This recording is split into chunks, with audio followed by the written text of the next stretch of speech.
Hi friends, welcome to my channel. ఇవాళ మీకు సొరకాయతోటి దాల్చా ఎలా చేయాలనో చూపెడుతున్నాను. ఇవి సన్నగా తరుక్కున్న సొరకాయ ముక్కలు, కొన్ని పెద్దగా ఇలా తరుక్కోవాలి. ఉల్లిపాయ ముక్కలు పొడుగ్గా ఇలా కోసుకోవాలి. ఒక ఉల్లిపాయ, కొత్తిమీర, పుదీనా,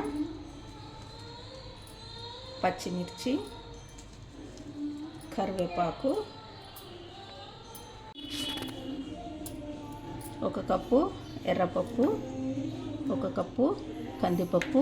ఇవి రెండింటిని కుక్కర్లో పోసుకొని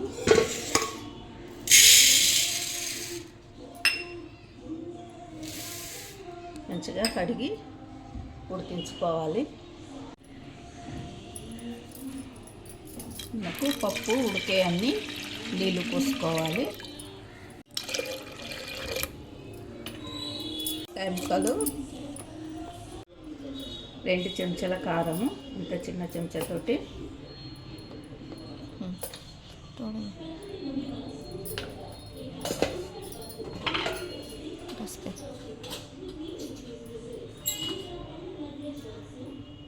కొంచెం పసుపు,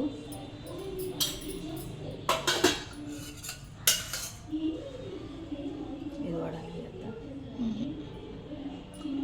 కొంచెం ఆయిల్. దీన్ని 3 విజిల్లు వచ్చే వరకు ఉడికించాలి. పప్పు మెత్తగా ఉడకాలి.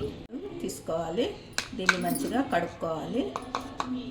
కొన్ని వాటర్ వేసుకొని నానబెట్టుకొని పక్కకు పెట్టుకోవాలి. ఇది దాల్చిన చెక్క, దీనికి ఇదే చాలా అవసరము. మెత్తగా పౌడర్ చేసుకోవాలి. దాల్చిన చెక్క పౌడరు ఇలా సన్నం దంచుకున్నాము. కుక్కర్ 3 విజిల్లు వచ్చింది, తీస్తున్నాను. మంచిగా ఉడికింది. రుబ్బుకోవాలి.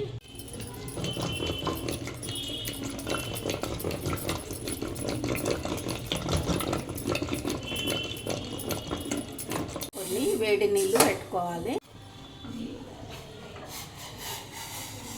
కొన్ని వేడి నీళ్ళు పోసుకొని కలుపుకోవాలి. ఇలా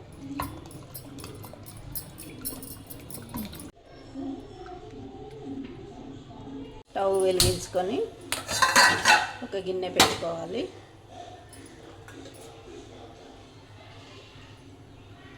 గిన్నె వేడెక్కాక 2 స్పూన్ల ఆయిల్ వేసుకోవాలి.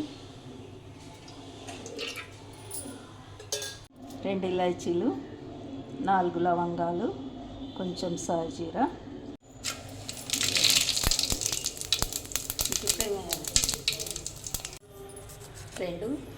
2 బిర్యానీ ఆకు, కొంచెం దోండు పూలు. ఇక్కడ దోండు పూలు అంటారు, అక్కడ బండ పువ్వు అంటారు.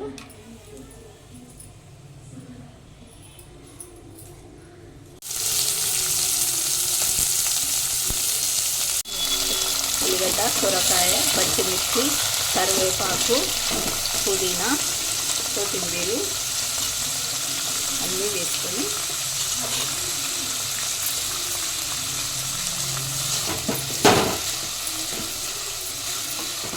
మంచిగా ఫ్రై చేసుకోవాలి.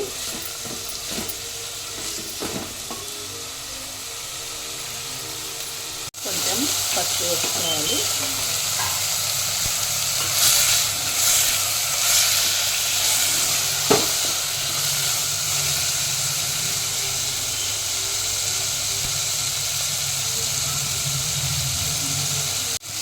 ఇవి మెత్తగా ఉడికేంత వరకు ఫ్రై చేసుకోవాలి.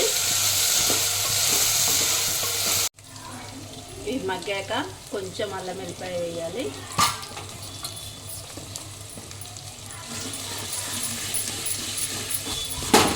బాగా కలుపుకోవాలి.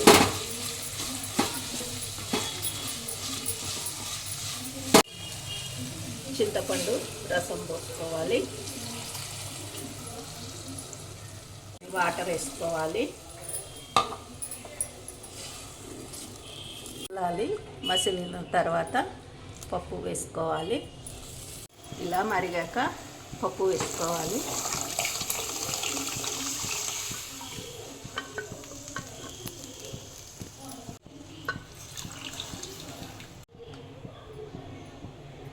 రెండు స్పూన్ల ఉప్పు వేసుకోవాలి. మీ రుచికి తగ్గట్టు మీరు ఎంత చేసుకుంటారో దాన్ని బట్టి వేసుకోండి. దాల్చిన చెక్క సన్నం పౌడర్ చేసుకున్నాం కదా, దాన్ని వేసుకోవాలి. ఇది 2 స్పూన్లు ఉంది, 2 స్పూన్లు వేసుకోవాలి. చిన్న స్పూను.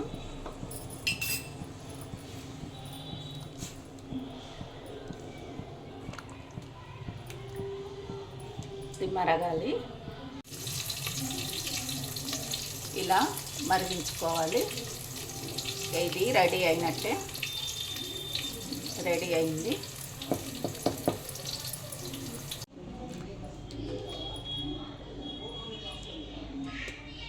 ఈ అన్నంలోకి ఈ దాల్చా వేసుకొని తింటే సూపర్గా ఉంటుంది. మీరు ట్రై చేయండి. నా వీడియో కనుక మీకు నచ్చినట్లయితే లైక్ చేయండి, షేర్ చేయండి, సబ్స్క్రైబ్ చేయండి. బాయ్.